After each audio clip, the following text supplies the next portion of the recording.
Welcome back to my channel. आज हम जिस फैंटेसी मूवी को एक्सप्लेन करने वाले हैं उसकी स्टोरी बहुत ही अनोखी है, journey to the centre of earth.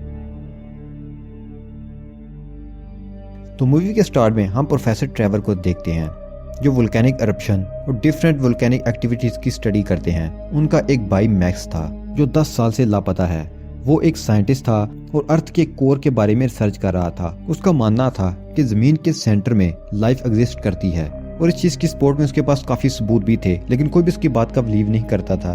Max की रिसर्च लैब में 10 साल से काम जारी था। अब ट्रेवर को बताया जाता है कि वो लैब बंद की जा रही है क्योंकि उसके पास ज्यादा रिसोर्सेज नहीं है। ट्रेवर काफी उदास हो जाता है। वो घर आता है तो वॉइस मेल को सुनने लगता है तो उसे पता चलता है कि उसका नेफ्यू मैक्स का सन सीन 10 दिन रहने के लिए उसके पास आ रहा है और जिस दिन उसने आना था वो आज का दिन है और टाइम भी यही है, यानी कि कुछ मिनट्स में वो यहाँ आने वाला है। तो वो जल्दी से अपने मैसी होम को ठीक करने लगता है। तो हम देखते हैं कि सीन अपनी माँ के साथ आता हुआ दिखाई देता है। वो ट्रेवर को मैक्स का रिसर्च बॉक्स देकर चली जाती है। मैक्स सीन से बातें करना शुरू कर देता है तो इसी दौरान ट्रेवर को बॉक्स से एक बुक मिलती है। उसका नाम है journey to the centre of earth. इस बुक में लिखा है कि जो रास्ते वोल्केनस के थ्रू खत्म होते हैं वो अर्थ के सेंटर में ले जाते हैं जहाँ एक अलग ही दुनिया है। ये एक साइफाई बुक है। मैक्स ने उसमें नोट्स भी फिक्स किए हैं। उसने मंगोलिया, हवाई और मवोलिया के वोल्केनिक कोऑर्डिनेशंस के बारे में लिखा है। ट्रेवर को अचानक कुछ याद आता है। वो सीन को लेकर लैब में जाता है और कंप्यूटर पर देखता है कि मैक्स ने इन तीनों जगह के वेदर कंडीशंस के बारे में लिखा है। मैक्स 10 साल पहले इसी टाइम गायब हुआ था। आज की वेदर कंडीशन सेम 10 साल पहले जैसी है। वो स्क्रीन पर एक आइसलैंड को देखते हैं जो कि ग्रीनलैंड के पास है। इसी आइसलैंड में वोल्केनिक ट्यूब्स होने की पॉसिबिलिटी थी। ट्रेवर को लगता था कि 10 साल पहले मैक्स इसी जगह गायब हुआ था क्योंकि वो भी अर्थ के सेंटर में जाना चाहता था। तो हो सकता है कि वो इन ट्यूब्स के जरिए अर्थ के सेंटर में चला गया हो। वो इरादा करता है कि आइसलैंड पर जाकर वो उसे ढूंढेगा। सीन साथ जाने की जिद करता है तो ना चाहते हुए भी ट्रेवर को सीन को साथ ले जाना पड़ता है। ट्रेवर को बुक में एक प्रोफेसर का पता चलता है जो कि इस बुक के फैन हैं। अर्थ के सेंटर में नई दुनिया को प्रूफ करने के लिए उन्होंने एक इंस्टीट्यूट भी बनाया था। ट्रेवर को लगता है कि मैक्स सबसे पहले प्रोफेसर से मिलने गया होगा। फ्लाइट से उतरकर वो सीधा प्रोफेसर के घर जाते हैं। डोर नॉक करते हैं तो प्रोफेसर की बेटी हैना बाहर आती है। वो बताती है कि 3 साल पहले डैड की डेथ हो चुकी है। हैना बताती है कि ये सब साइंस फिक्शन है, मगर उसके डैड और उनके कुछ साथी इस बात पर बिलीव करते थे। उन्हें सब कुछ इस पर लगा दिया था मगर उन्हें कुछ हासिल नहीं हुआ। ट्रेवर कहता है कि मैं वहां जाऊंगा, शायद मैक्स के बारे में कोई हिंट मिल जाए।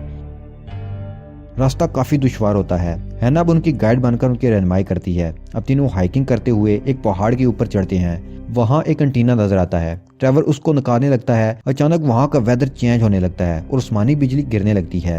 ट्रेवर एंटीना को लेकर भागना शुरू कर देता है ताकि वो इस बिजली से बच सके। तो इसी दौरान बिजली एंटीना पर गिरती है। वो सब टनल में छुप जाते हैं और बिजली गिरने से टनल बंद हो जाती है। अब वो बाहर नहीं जा सकते थे।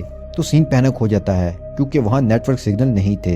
हैना बताती है कि थोड़ा आगे एक वीरान माइन है। वो आगे बढ़ते हैं तो उन्हें नीचे की तरफ रास्ता नजर आता है। माइन भी नीचे है। जब वो नीचे जाते हैं तो हैना को जनरेटर दिखाई देता है। वो उसे ऑन करती है तो वहाँ लाइट जलने लगती है। तो वो पूरी माइन को देखते हैं और कैरियर्स थे। वो एक ट्रॉली में बैठ जाते हैं। हैना उसे ड्राइव करना शुरू कर देती है। ये एक रोलर कोस्टर की तरह है, यानी कि उस ट्रैक पर बहुत ही तेजी से आगे बढ़ रहे थे। वो देखते हैं कि आगे से एक जगह से ट्रैक टूटा हुआ है, लेकिन हैना ट्रॉली को रोकती नहीं है बल्कि उसे और तेज चलाती है ताकि वो उस गैप पर से जंप करके ट्रैक के महफूज हिस्से पर लैंड कर सके। तो वो ऐसा ही करती है। वो सेफली लैंड कर जाती हैं। तो आगे जाते ही उनकी ट्रॉली 3 हिस्सों में बढ़ जाती है और वो तीनों अलग हो जाते हैं। अब ट्रेवर हैना को कहता है कि तुम मेरी ट्रॉली पर जंप करके आ जाओ क्योंकि तुम्हारी ट्रॉली ऐसी जगह जाने वाली है जो आगे जाके टूट जाएगा। तो वो जंप लगा के ट्रेवर की ट्रॉली पर आ जाती है। आगे से रास्ता और मुश्किल होने वाला था क्योंकि एक जगह इस ट्रैक का एंड होने वाला था और ट्रॉली बहुत ही स्पीड से जा रही थी। तो हैना बहुत जहानत से काम लेती है। वो एक रस्सी और हुक की मदद से ट्रॉली से जंप कर जाती हैं। ट्रॉली आगे जाके क्रैश हो जाती है और ये पीछे गिर जाते हैं और ये बच जाते हैं। अब यहाँ उन्हें एक और टनल नजर आती है। वो आगे बढ़ते हैं तो एक जगह उन्हें चट्टानों पर बहुत ज्यादा डायमंड नजर आते हैं। सीन कुछ डायमंड्स को अपने बैग में डाल लेता है। ट्रेवर कहता है कि शायद यही अर्थ का सेंटर है। हम वोल्केनिक ट्यूब में हैं, यहीं से वोल्केनो इरप्ट होगा। फिर हम देखते हैं कि जिस सरफेस पर वो खड़े हैं वो काफी वीक है।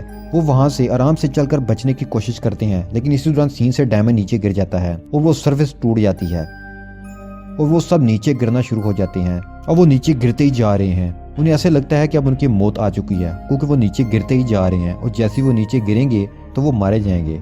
लेकिन जब वो गिरते गिरते आगे बढ़ते हैं तो उन्हें वाटर ड्रॉपलेट्स नजर आते हैं जो कि ऊपर की तरफ उठ रहे थे। ये बहुत ही अजीब नज़ारा था। तो यहाँ से जब वो नीचे गिरते हैं तो नीचे एक पूल था, तो वो सेफली उसमें लैंड कर जाते हैं, तो उनकी जान भी बच जाती है। तो वो उस पानी से निकलकर जब वो बाहर आती हैं तो एक अलग ही दुनिया को देखते हैं। वहाँ उन्हें वाटरफॉल्स नजर आती हैं और ग्लोइंग बर्ड्स भी नजर आते हैं। वो देखते हैं कि ये वैसा ही नज़ारा है जो उनकी बुक में लिखा था।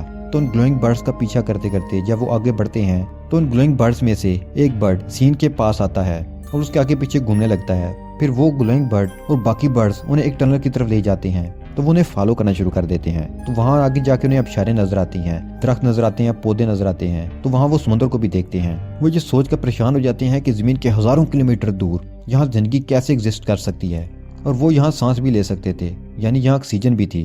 जब वो आगे बढ़ती हैं तो उन्हें जायंट मशरूम भी नजर आती हैं। जब एक मशरूम में वो दाखिल होते हैं तो वहाँ उन्हें कुछ सामान नजर आता है जो कि इंसानी सामान था और काफी पुराना था, यानी कि यहाँ कोई इंसान पहले आ चुका था। तो उस मान में उन्हें एक जर्नल मिलता है और उसकी हैंड राइटिंग मैक्स जैसी है। वो मैक्स ने ही लिखा था। हैना को जंगल से मैक्स की डेड बॉडी मिलती है। ट्रेवर और सीन दुखी हो जाते हैं। अब वो मैक्स की आखिरी रसूमात अदा करते हैं।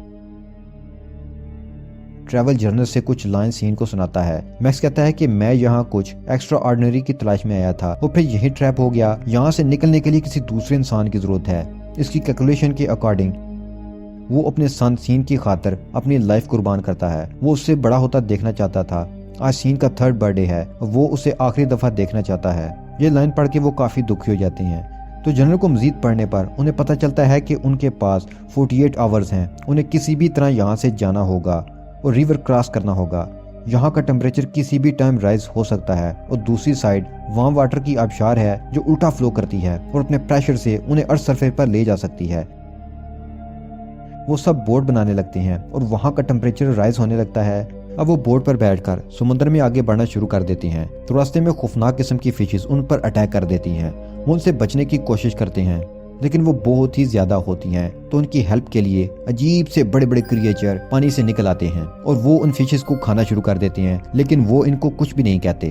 अब हम देखते हैं कि वेदर चेंज हो रहा है और तूफान आ रहा है। सीन बोट के सेल को जोर से पकड़ता है। ट्रेवर उसे कहता है कि ऐसा मत करो। तो हवा की वजह से सीन तूफान में फ्लाई करने लगता है। ट्रेवर परेशान हो जाता है क्योंकि अब सीन उनसे अलग हो चुका था। जब सीन को होश आती है तो वो साहिल पर गिरा हुआ था और वहाँ उसे वही ग्लोइंग बर्ड नजर आता है। वो फिर से उसे फॉलो करना शुरू कर देता है। ट्रेवर और हैना जब आगे बढ़ते हैं तो गोश्तखोर प्लांट्स उन पर अटैक करते हैं। वो उनसे बचकर आगे निकल जाते हैं। वो वार्म वाटरफॉल के पास पहुंच जाते हैं। उन्हें लगता है कि सीन यहाँ पहुंच चुका होगा, लेकिन वो यहाँ नहीं था। ट्रेवर हैना को कहता है कि मैं सीन को साथ लेकर जाऊंगा, तुम यही इंतजार करो। वो उसे ढूंढने चला जाता है। सीन एक वियर्ड जगह पहुंच जाता है। उसे डायनासोर्स के स्केलेटन नजर आ रहे हैं। उसे एक जोरदार आवाज आती है। वो डर के एक जगह छुप जाता है। जब ऊपर दिखता है तो डायनासोर उसके पास होता है। अब वो डायनासोर सीन पर अटैक करने लगता है। तो सीन उससे भागकर एक टनल में छुप जाता है और हेल्प के लिए जोर से शाउट करना शुरू कर देता है। उस टनल की अपोजिट साइड ट्रेवर होता है। वो सीन की आवाज सुनकर आता है। डायनासोर उसके पास आता है और वो उसे खींचकर बाहर निकाल लेता है। अब डायनासोर फिर से उन पर अटैक करता है।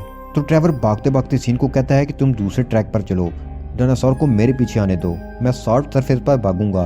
तो जब डायनासोर मेरा पीछा करेगा तो वो उसमें ट्रैप होकर नीचे गिर जाएगा और हम बच जाएंगे। और ऐसा ही होता है। वो दोनों बच जाते हैं और डायनासोर मारा जाता है।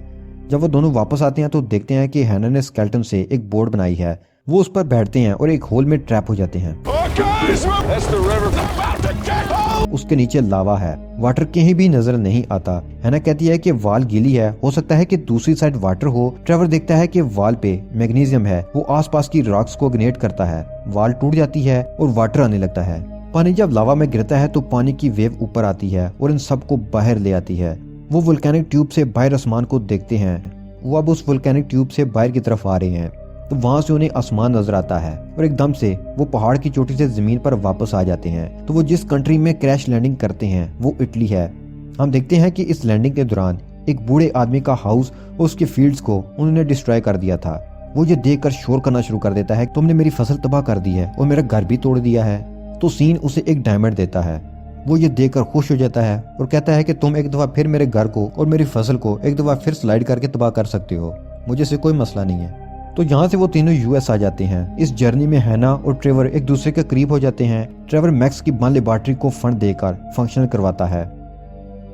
लास्ट में ट्रेवर और हैना सीन को गुड बाय करते हैं। सीन के पास वो बर्ड है जो उस दूसरी दुनिया से उसके साथ आया था। वो बट वहीं से उसे फॉलो कर रहा था और उसे अपने साथ साथ रखना चाहता था। वो दुनिया बहुत ही अजीब थी।